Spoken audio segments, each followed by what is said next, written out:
All right, hi guys. Let's get started. So yeah, that's me. My name is Dennis. I used to work for such companies like Toyota, Walt Disney, United States Census Bureau, Cornerstone On Demand, Hearst Corporation, and so on. These are my contact details, just in case you want to find me on any social media. So today, I want to start with the 3 shapes of QA, right? 3 shades of gray. So, do you guys heard anything about this thing? No? Okay. So, what this is really, this is in the middle right there. You can see there is a test engineer here, right? And we all know our responsibilities as a test engineer. And in this case, it's mostly like kind of as SDET or automation engineer. So that role includes writing automation scripts, and of course, functional testing is a baseline, so in test documentation and so on. But this is called I shape. So you see, it's like an I, just a one column. So today's presentation is kind of just to give an idea of how you can expand your skills and become a T-shape professional, meaning that you're not only focusing on your main responsibilities, like let's say functional testing and automation, but you also can contribute to unit testing sometimes maybe, or write some executable documents, maybe do some more stuff. And I think this is a very nice start, especially if you're thinking for new forms of a QA, because QA is really can be not only limited to functional testing. So what else you can actually do as a QA person? Performance testing, and by performance testing I mean front-end testing. Have you guys have you done any front-end performance testing? Like how quick application behaves in the browser? Yes, you're familiar with that, right? So another one is load testing. And some people actually, some QAs only do load testing. In some companies, they have special teams just for that. And for by load testing, I mean backend. It's a volume testing, like how many people can backend handle, for example, right? Another one, it's actually today's topic, is security testing. And again, you can do some security testing as a manual QA, but in some companies, they have special departments. I believe the current company where we are in, they actually have some security engineering in place. And at the same time, if you heard about bug bounties by major companies like Google, Amazon, they actually pay like millions of dollars for people who can find those critical security issues. And we also know about bad guys, right? Hackers, who can not just take those bounties, but they can hack and steal money, let's say, or identities. Anyways, so another one is database or ETL testing, extract, transform, and load. It's mostly focused around dealing with data, transforming, pooling, validating the integrity of data. And then API testing is another thing. It's pretty popular these days, especially when it comes to microservice architecture. And another one, accessibility testing. I think it's maybe underestimated, but almost 15% of people actually, of customers have some disabilities. And if you calculate the number of your potential customers who cannot use your application, let's say, it's actually a huge number. So with today, I'm going to start with security testing, but the whole idea was to kind of to introduce this some kind of TV series, right? So I want to cover every single piece in the next meetups. So what's security testing? So the definition basically, first thing for security is confidentiality. And it really means that information should be kept private and secure. And the second one is integrity. So data should not be modified or deleted or edited. and availability. So system should be available. So I don't know if you heard about this, but there is an Open Web Application Security Project, and it's a worldwide nonprofit organization. And the main focus of that organization is improving the security of software. The cool thing about that is they have this special top 10 security vulnerabilities list. So they update it every like 2-3 years or so. And here you can find out some information on what's the most critical or the most important one when it comes to security. And a few of these things we're gonna cover today. This is the slide that actually shows what's the most popular kind of vulnerabilities by type. So you can see there is a cross-site scripting, 45%, so almost a half of applications actually vulnerable by that. And SQL injection, and we're gonna cover both of them. So basically, we will cover like 60, 70% just today, of course, briefly. So we have two news, of course. One is the bad news, and another one is good news. So what do you guys think? Have you heard about this? What does it mean? Black hat, white hat. Okay, so what does white hat mean? That's good news. Okay, yes, exactly. So these guys called white hat hackers. And another word for them is ethical hackers. So those guys, if they hack something, they really not use for the results for their own benefit. Basically, they're not stealing anything, but they rather report the issue to the owner or to the whoever is interested in the results, right? And another ones are black hat hackers. And those guys are really bad guys. What can I say? What I'm telling you this because, so if you go back, let's say here or here, it can be, this information is open to anyone, and it can be used basically again by anyone, right? So by exposing this information as a white hat hacker, you know what to look for and what to prevent. But at the same time, for bad guys, this is basically the list, so they just can go and start digging, right? All right, so yeah, you can ask me like, hey, what's the deal? I mean, those companies like Microsoft, Google, Apple, whatever, you name them, I mean, they have like billions of dollars and they have so much of resources. Like, how come, do they even affected by this? Well, the answer is actually yes. And as you can see here, Microsoft, #1 in the list.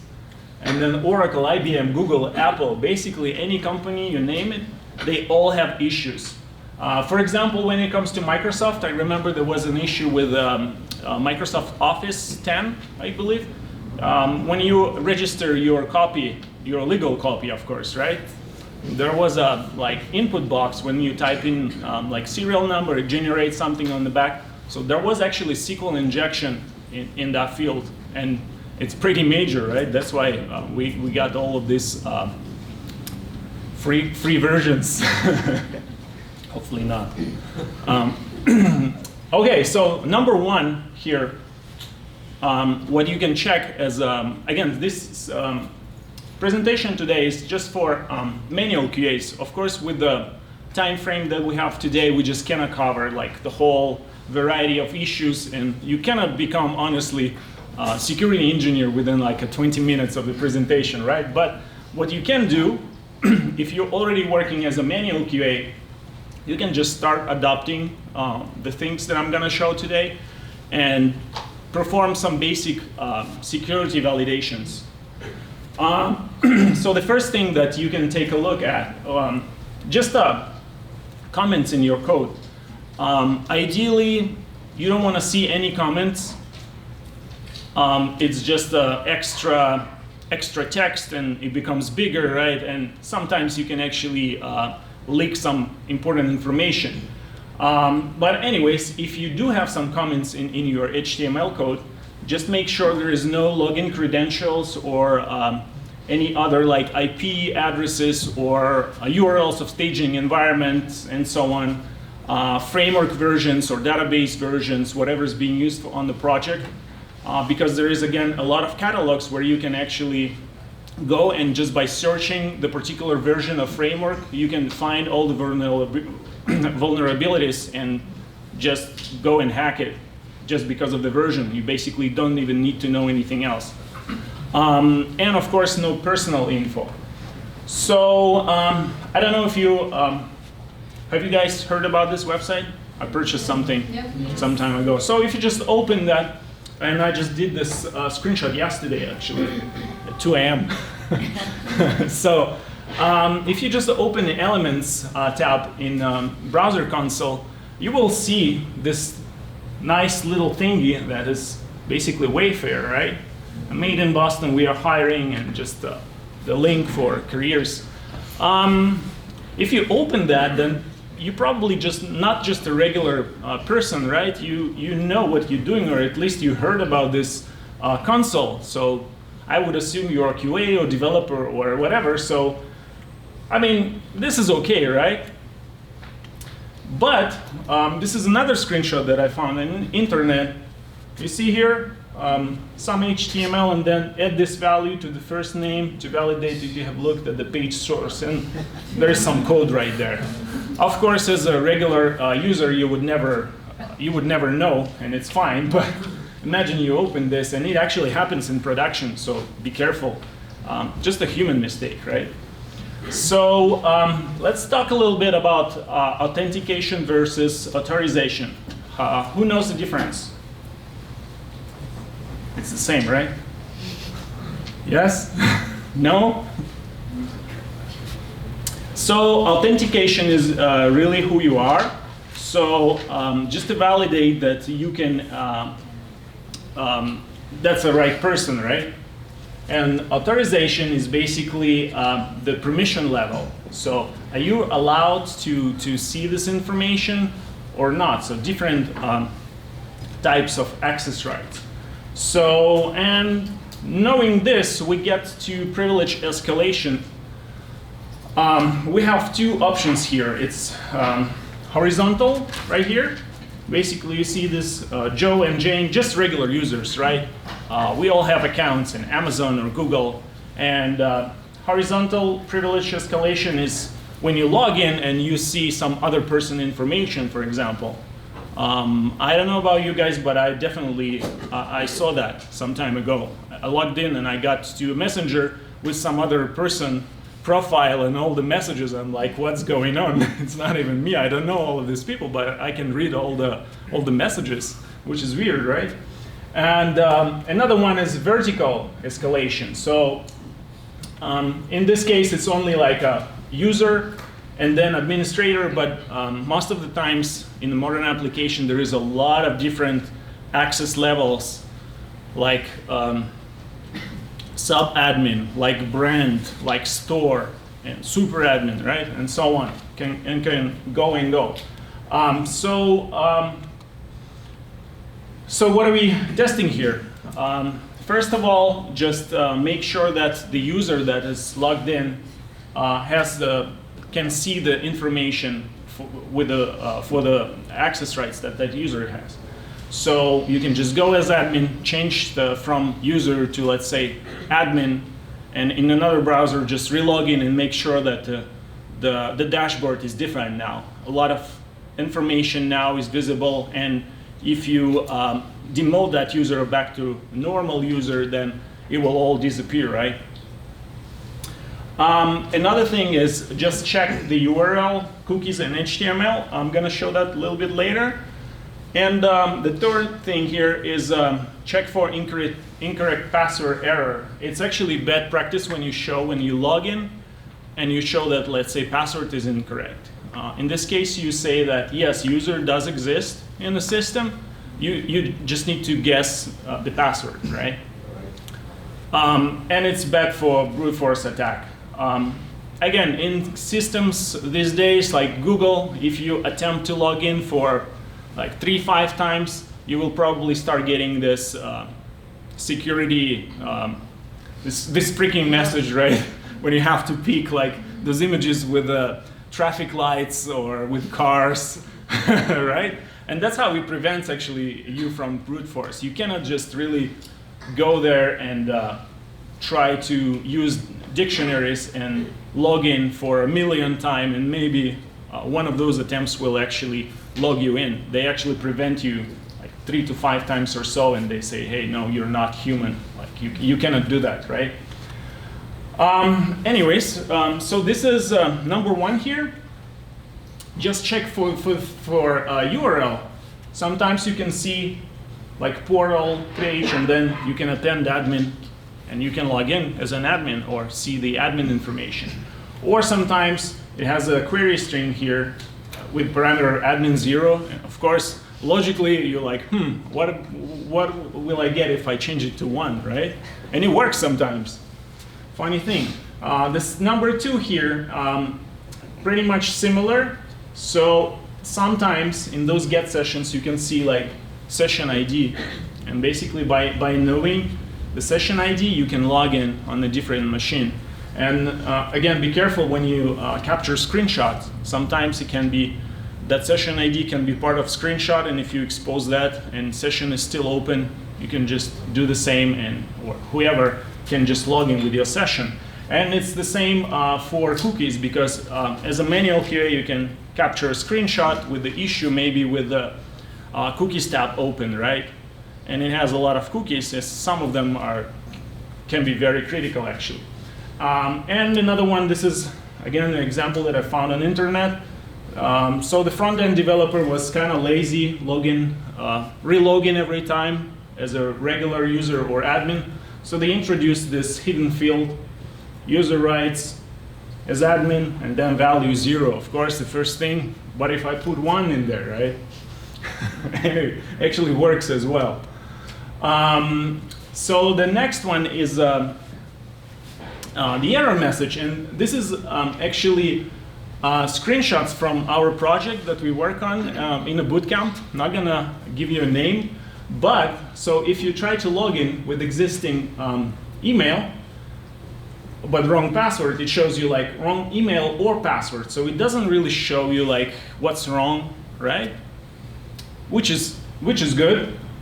But if you change it a little bit and now your email is wrong, there is no such email, you can actually see that no user found, right? So now it explicitly says that there is no user. So basically, if you get something like this, then there is a user, just password is wrong. If you get something like this, there is no such user, right? So, okay, the next one is cross-site scripting. And remember, it was the very first in the list, like 47% of vulnerabilities. So it's basically when malicious code injection can be executed in the browser of the victim. And the purpose is usually to steal identity. So this is an image how it's really simple like this. You just put some script in any text field, and if it's vulnerable, it will actually work, and you will see, in this case, you will see alert, just a window alert with the number 1 in it. I mean, not a big of a deal, but this is JavaScript. You can send post to anywhere, really, with any information, with like cookies, for example. And we have 3 types of it. So one is stored, and it's when it's actually saved on the web server permanently. So in that case, it's web application actually has it, and every user that hits to that page, they actually can see that. And the only solution here is for web application basically owners to find that out and remove that. There is another one which is called reflected. It's when it's kind of temporary. It's not stored anywhere, but it's more like a URL. For example, some of you could get the invitation from me in LinkedIn, and there was a bit.ly link, right? And you never know what's in there. It could be actually cross-site scripting thing here. And another one is DOM. So, stored XSS. So the bad thing, no social engineering required. So attacker should hack the website first and save that information somewhere, and then everyone will be affected. And then instead of that alert with number 1 in there, they will actually send the data back to their websites and steal your cookies or credentials. Reflected, it's usually when attacker sends script with a link, right? And you never know, it can be shortened link, and that's why we have this. I actually saw one here in the next room over there. Like, be careful, like don't click any links in like emails where you don't know anything about recipient. If it's like looks strange to you, just disregard and so on, right? That's why, because you never know.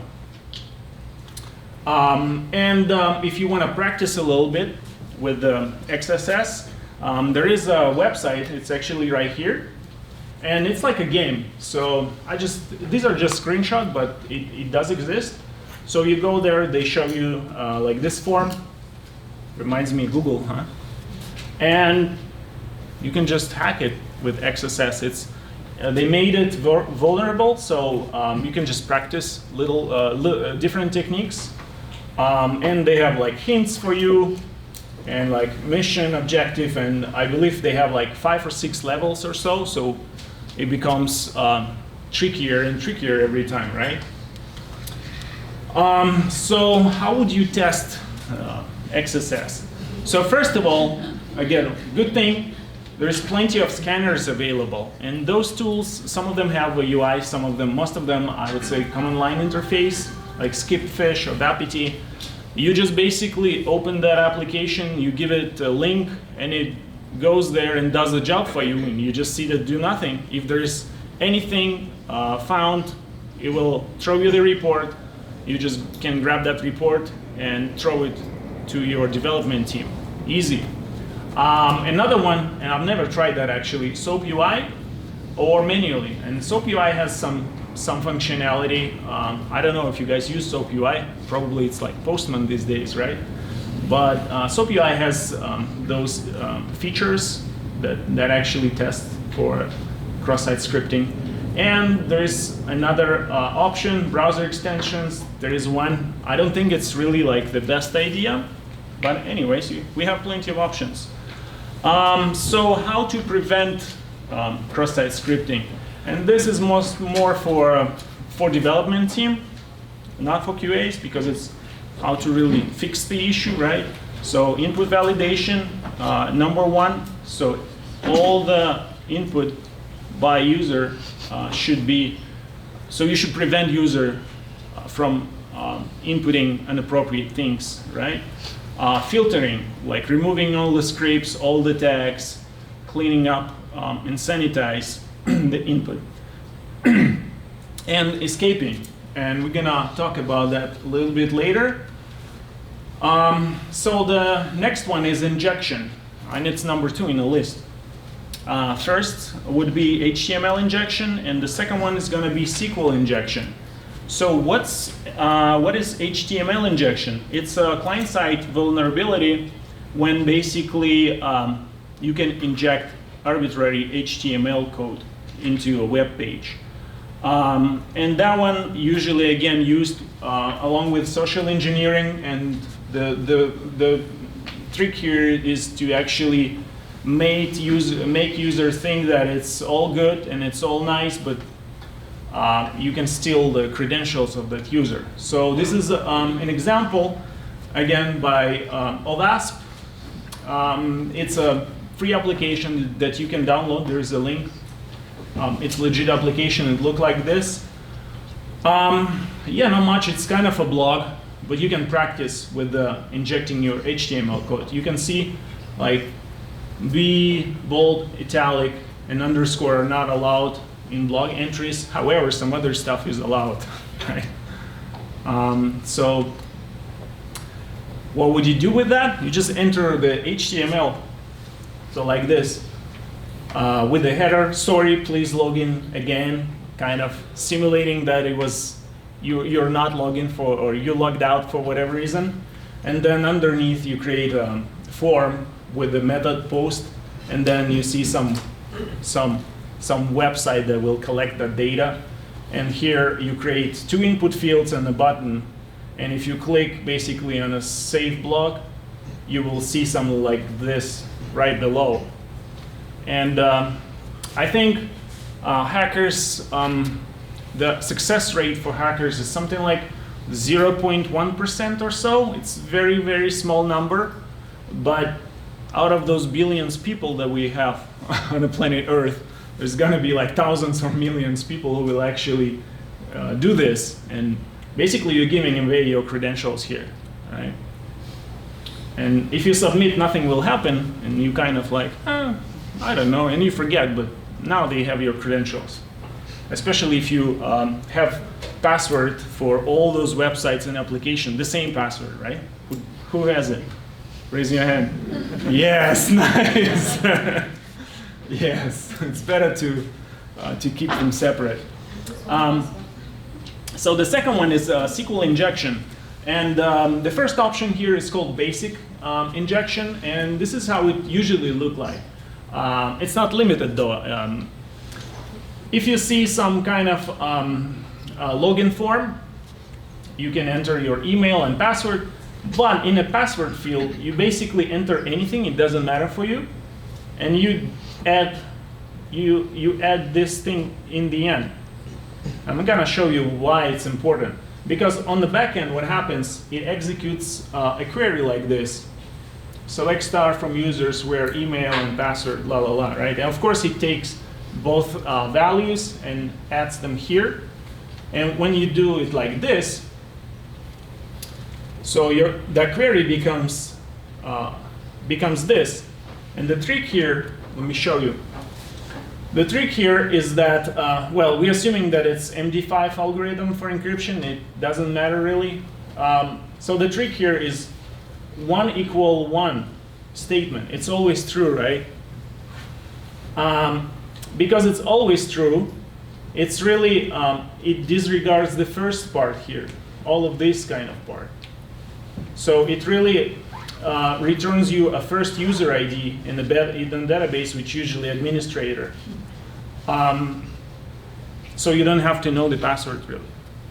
It can be super easy like that, and you get the admin. And those scanners, they actually do that. You can do it still manually and play around, but those scanners, they do that and a lot more. And yeah, sometimes they comment out some stuff in the end. You see this 2 dashes in the end, just because query sometimes is much longer. But by doing this, you kind of cut off the query right away. So you are kind of reverse engineering the application and just hacking it. And another one is a union, based on union. So you guys all know SQL, right? At least select statement for SQL. And you better know union now, right?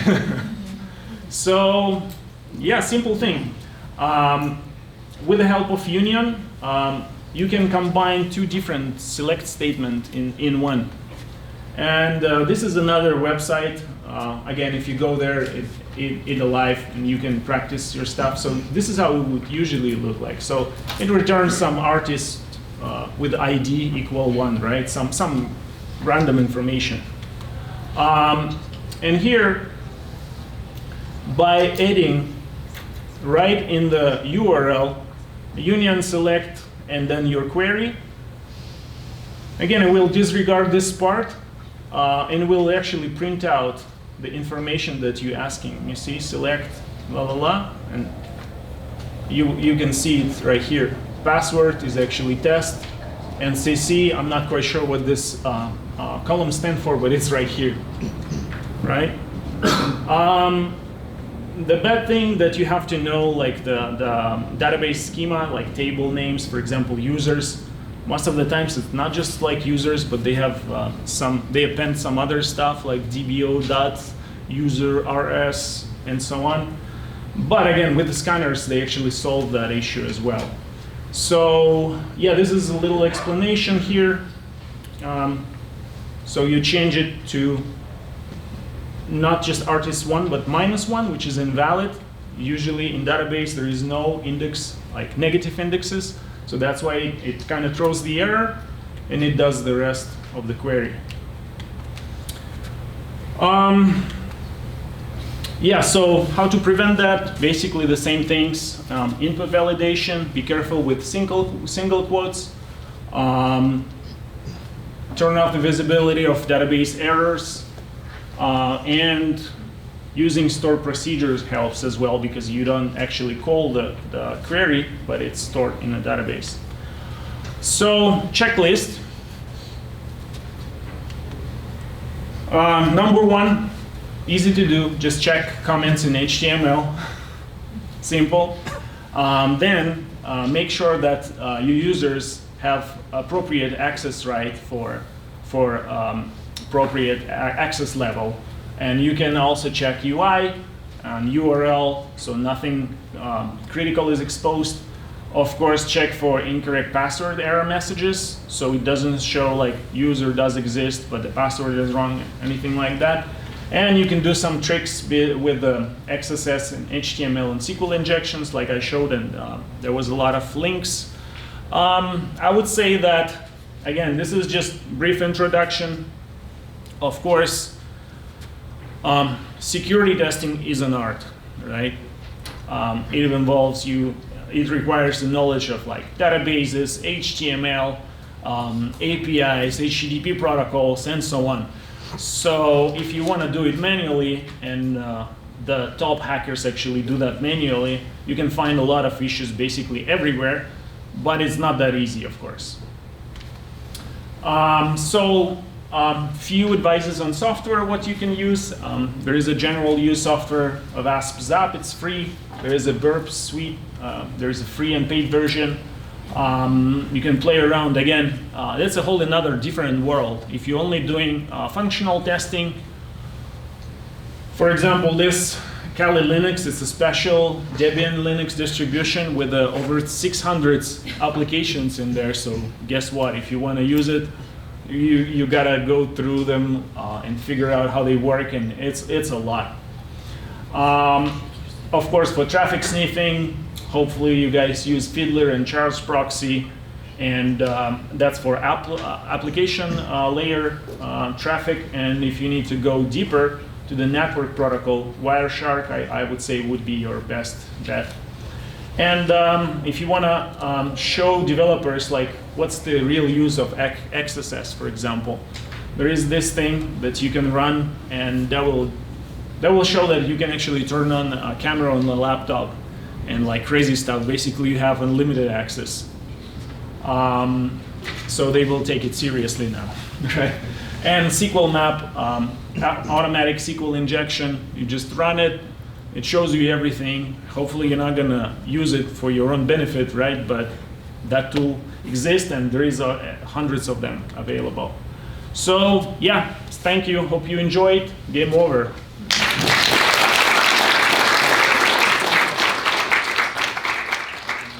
Questions so far, guys?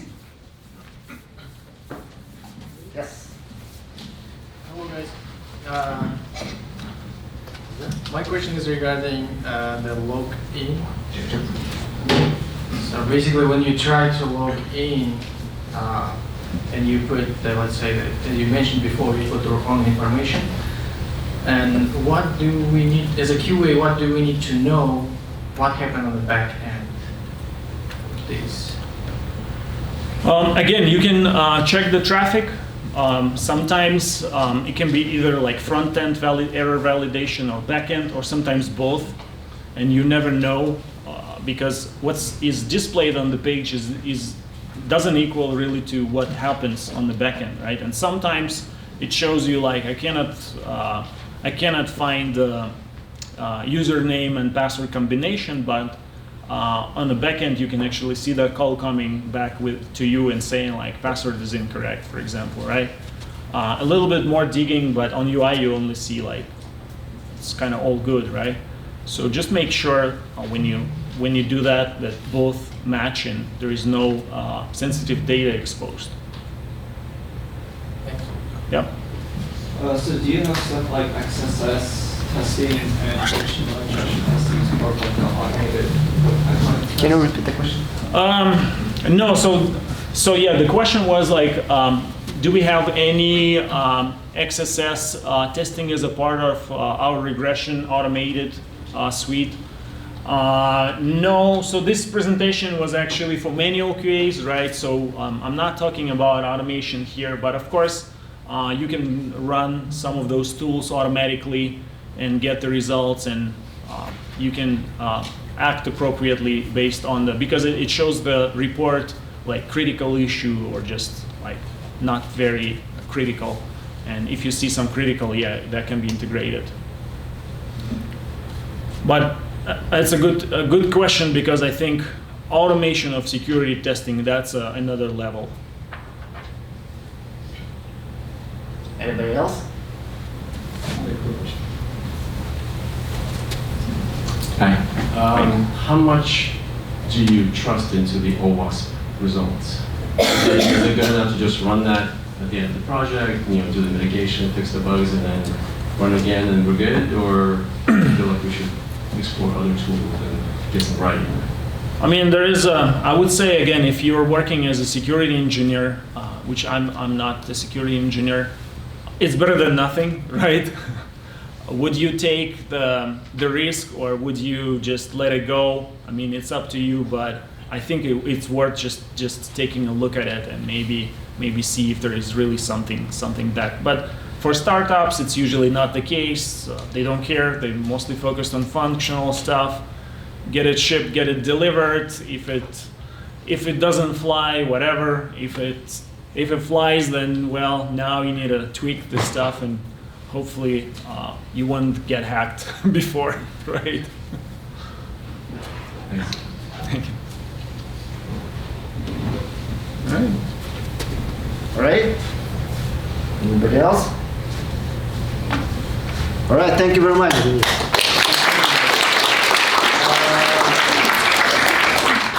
Let's get continue.